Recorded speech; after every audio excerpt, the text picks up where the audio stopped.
Hi guys, Harry here from the Dark Artisan channel, and I'm here bringing an update to the channel, talking about what's been going on, a few thoughts and processes I've been going through over the last couple of months, as it has been a while since I've updated things. So I've got a number of things to talk about, and I'm prepared. I've got everything on the computer in front of me at the minute. So just to give you a rundown of what I'm going to discuss in this video, a tournament that's upcoming, that I'm organising. I'll talk through the details of that and what's going on with it. You've probably seen the battle reports, a game mat from gamemat.eu. I'll talk a little bit about that as well. I want to talk about my armies as well. As you've seen, I've also gotten the Tyranids up and running recently, and the Knights, and I want to talk about forgetting rules, trying to remember your army and so forth. I also want to talk a little bit about power levels within the game, things that's going on at the moment as well, and allies and combinations of things to make things even more broken than what they might seem in standard codexes. Challenge accepted games. I'm still looking for more challenges with fully painted armies. Graham is in the process of moving at the minute. He has challenged us with his Ultramarines, so the Ultramarines will be coming back, but bear with him while he's moving. And I'm also looking to do another Q&A session. So if you have any questions, anything that you want to discuss with me, add them down below. So first things first, tournament. If you're local to Middlesbrough, I've teamed up with Brian from War Games. We're going to be doing a 1500 point Warhammer 40,000 tournament. It's going to be on Saturday the 29th of August. There will be a 1500 point cap, like I said, with a maximum of one Lord of War. The exception to that will be if you take an Imperial Knights detachment. Obviously, there will be more than one model there for the Lord of War slot, but that single detachment will use up your Lord of War slot. All missions will be Maelstrom. If you don't have cards, don't worry, I've got about 8 sets that people can borrow. For the day, I've got some army-specific ones as well. Proxies. Yes, proxies are allowed, but they've got to be reasonable. So, for example, a Marine with a melter gun, it's fine to say it's a plasma gun as long as your opponent is aware of that beforehand. Space Marine Terminator Captain.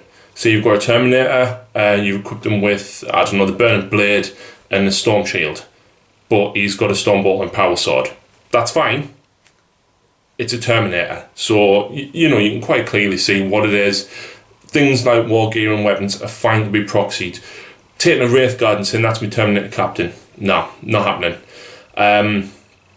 It's just unrealistic.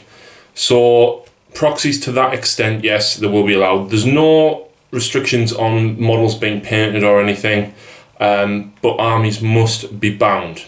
It is a £10 entry fee, and I will need your lists before the 22nd of August. So if you're interested in coming down, there's quite a few lads coming from different clubs that I've been to around the northeast. Drop me a message on Facebook. I'll post a link to the Dark Artisan Facebook page in the description as well. And I hope to see many of you there. The next thing, game mats. You've probably seen in the Deathstorm campaign that I did, and a few of the battle reports where I've been to other clubs and things. I've used I can't remember the name of it, but it was from gamemat.eu. I like the look of their mats compared to Frontline Gaming. It worked about £65 for one, and that was delivered within 10 days. And they were absolutely brilliant. You've probably seen I've gone to the other clubs, and it's nice. Obviously, you go to the clubs, they've got wooden tables and things like that. But to turn up, put the mat down, roll it out, you're done, drop your terrain on. Nice and simple, and they look great. Throw a bit of lichen on, a little bit of rubble or stones, and they look fantastic. I have gotten another one. They have featured in some battle reports I did last week, which will be getting edited and put up at some point this week shortly. I've also gotten the Fallout Zone one. Graham ordered one as well. He ordered the, I think it was the Mayhem Square one with the Chaos symbol in the middle. And if you buy more than one, the postage works out cheaper. So when me and Graham ordered, we chipped in and ordered together and worked out about £58 each. for 2, and I think it works out about 55 for 3. But yeah, they're fantastic. It's so nice and easy to move your models across. Biggest thing I noticed it with was the older Eldar jet bikes. The stands have got the little prong pointing straight up instead of the ball and socket joint, and you can just slide them straight across the mat. And you can even ask Ian as well when we played the Eldar versus Knights. He was driving them across and making like noises. So yeah, it's quite fun. The dice are incredibly easy to pick up from that once you've rolled. They bounce nice and well. Not like when you're playing on wood and then really loud and rickety and you hear it slightly the wrong way and they bounce off into the distance. Not like that. It's got just enough cushion to stop them going too far, but just enough bounce so that they roll quite nicely and you can just scoop them straight back up as well. But yeah, brilliant mats. Love them, and I'll definitely be getting another one. The next thing I want to talk about is armies, and at what point does too many armies become too much? You've probably seen me expanding my armies on the channel. Obviously, I've always kind of dabbled with Eldar a little bit, but the Eldar force is up and running now at 1,500 points. The Tyranid force, I'm probably 3,500 points painted now, and I played a Dark Eldar game twice in the last couple of weeks, and I found myself not remembering the Dark Eldar rules as much, and the Tyranid rules, forgetting them, like the Hormigans, forgetting that they've got bound and leap, forgetting the Morlocks got hit and run, things like that. And it's basically, at what point do you have too many armies? Where is the balance between having a 2 or 3 types of armies that you can really focus on and play well at, and then moving to having additional armies and forgetting rules and not being as good a player when you go back to other armies? I suppose it's a case of jack of all trades, master of none, and that's the way I'm kind of feeling at the minute. Like I have played the Tyranids quite a bit recently. I am getting better with the rules. I don't know them off by heart, whereas the Dark Eldar ones, the Blood Angel ones, kind of know them off by heart, or I did.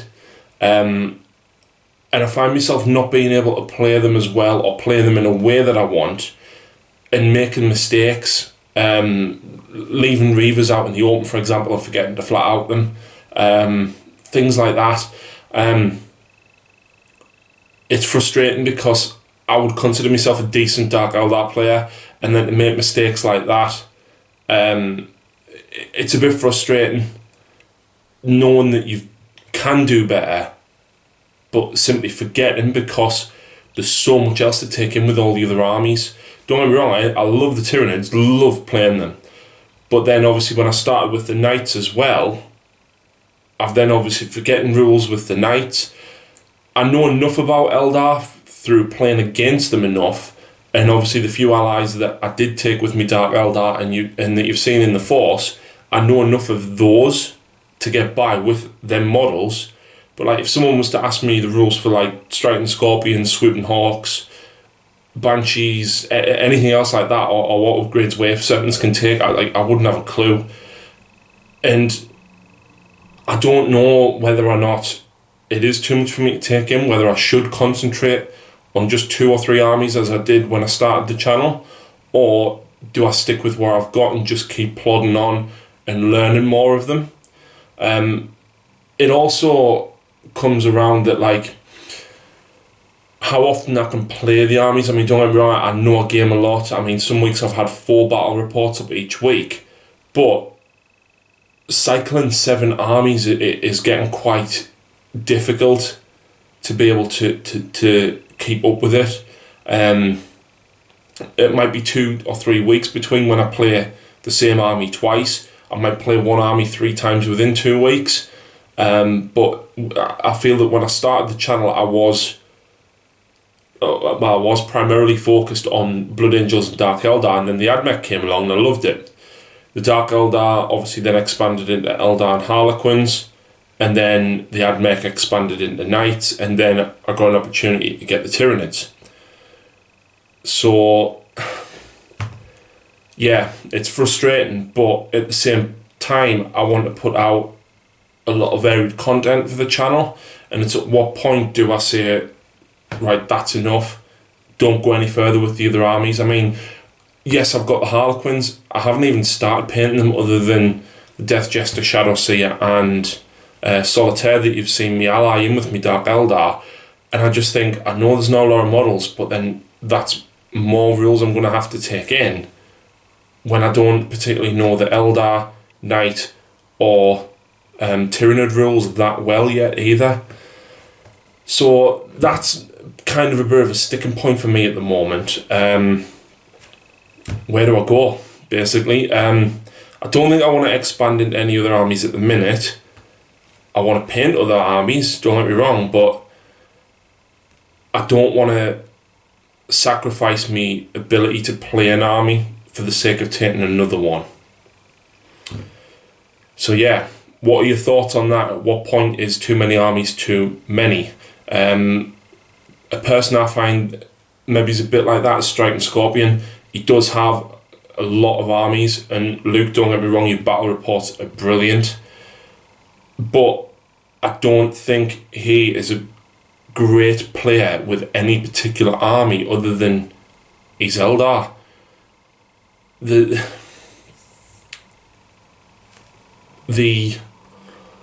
concept that you get when I find that you play an army continuously, you find what works, you work it out, and you subconsciously start to play that army in a certain way that works, and you can read the battlefield a lot easier.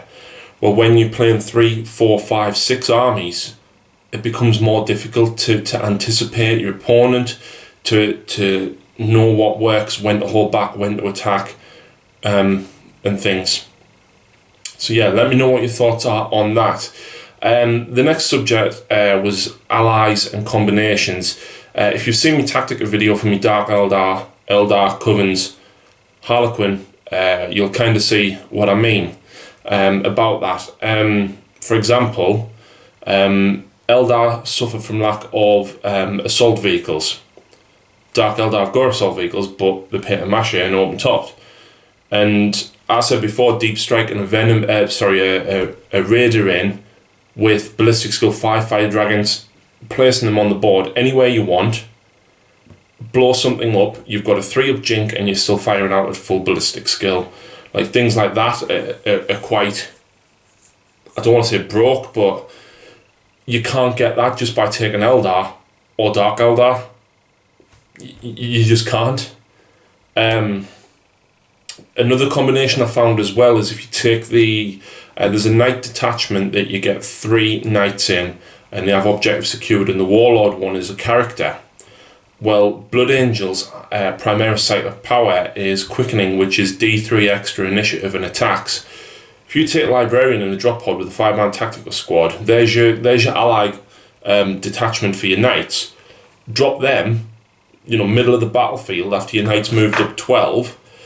Cast Quickening on the Knight Warlord because he's a character, and straight away you're going to be at least initiative 5, which means you can combat a Wraith Knight easily. And you saw in the battle report that I got like 8 strength D attacks against the Wraith Knight. Things like that, if you work them out, can be very, very powerful.